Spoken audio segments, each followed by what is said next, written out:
in Senator Richard Burr. He is the Republican chairman of the Senate Intelligence Committee. Senator Burr, thank you very much for joining us this morning. Jim, good morning.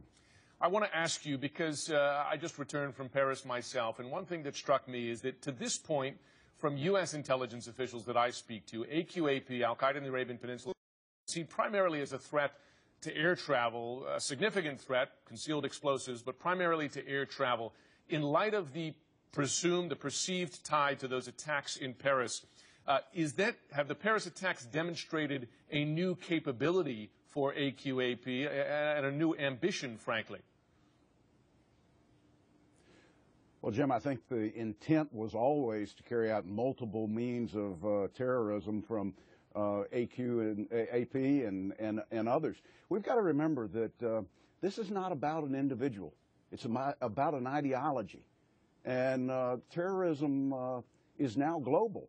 We don't know where it's going to come from. CNN this week broadcast from 8 different countries around the world, so it's not like we can keep our eye on one thing. And this is a war that we have to win. No question. I mean, you make the point that terrorism global.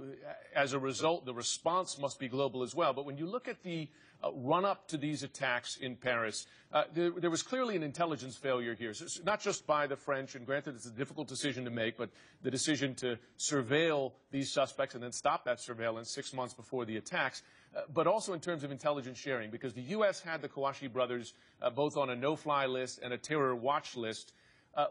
Was that information communicated to the French, and why did the French not respond accordingly, in light of the very close intelligence sharing relationship that the U.S. and France have? Well, I guess the question, Jim, is did we put the brothers on the no-fly list because of what we might have received from France or what we might have picked up ourselves? And I'm not sure that I know the answer to that. I'll just say this, that I think every country in the world today is probably looking back at the policies that they've got on surveillance for known fighters and trying to determine, is there a point where you just 24/7? If it is, with over 20,000 globally that have really been fighters, these countries, as well as the United States, has got a real problem. We've got dozens of individuals that we know went to Syria. I would guess that we're surveilling 100% of them right now, but that's in addition to everybody else that we may have reasons to suspect, as we saw with an Ohio man this week, though we don't take that with near the importance of somebody coming back from Syria. You say dozens. You say it's likely that they're being kept under surveillance. Are new measures being taken following the Paris attacks to put new suspects under surveillance to avoid missing one, as sadly the French did in this case? Oh, Jim, I think post-Paris, I think every law enforcement, every intelligence community official in the world went back to Chapter 1 and began to write the new book as far as what we were going to do. They've scrubbed information to figure out whether we've missed anything. But here's the important thing.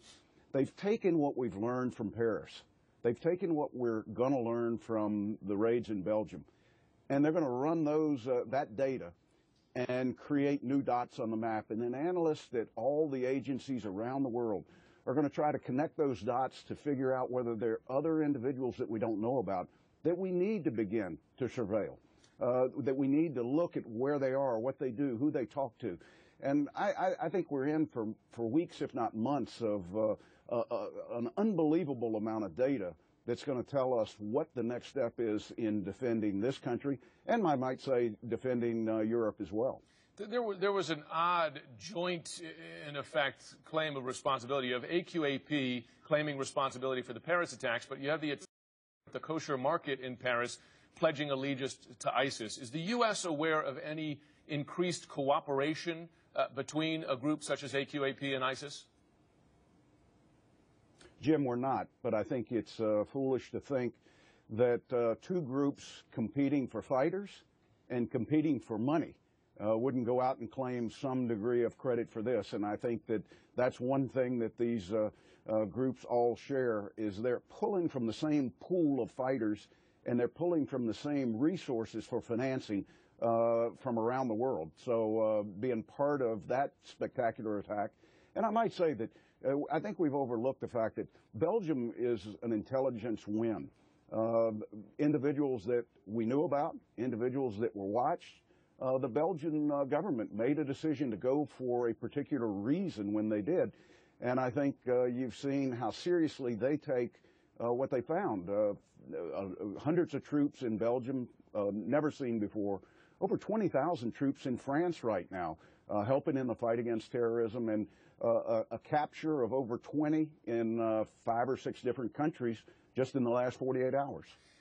The administration has argued that as important as intelligence steps and military steps to fight terrorism, it's important to attack the ideology. And yet last week we noticed that in Saudi Arabia, a close U.S. ally, that a blogger flogged, sentenced to 10,000 to 1,000 rather lashes simply for starting a debate online on his blog about extremism in his country. At the same time, Pakistan, of course, another close U.S. ally, has sentenced to death a Christian woman for blasphemy as well. These are close allies. Is it your view that these countries, Saudi Arabia and Pakistan, through steps like this, are, in effect, encouraging terrorism by helping to feed the ideology behind it? Well, let me say, a week ago I said this was a fight, a war against Western civilization. And what I realized was my mistake in that sentence was that this is every bit the fear and the threat of average Muslims in Muslim countries around the world. This is a concern and a threat to us, to Europe, and to every Muslim around the world that's not a fanatic terrorist. And the reality is that we've got to reach out to those individuals, because we should be as concerned about making sure that the world is safe for them as we do for our own children. But are our allies doing enough as well? Because a country such as Saudi Arabia has enormous influence, Pakistan as well, against this sort of extremism. Are they doing their part, or in effect, are they making the problem worse? Well, Jim, as you know, they've been a contributor to the funding since Al-Qaeda was created. A lot of the Middle Eastern countries have. And hopefully our administration is reaching out to them, as is the global community, and saying, things have to stop. You have to quit funding terrorism. You have to quit teaching this to your youth. We've got to make sure that we're after the same future that they are. And I dare say that if they're not willing to help us in that partnership, then there ought to be some type of ramifications from it. Very strong points. Thanks very much, Senator Richard Burr, Republican Chairman of the Senate Intelligence Committee. We appreciate having you on this morning. Welcome back, Jim. Thank you.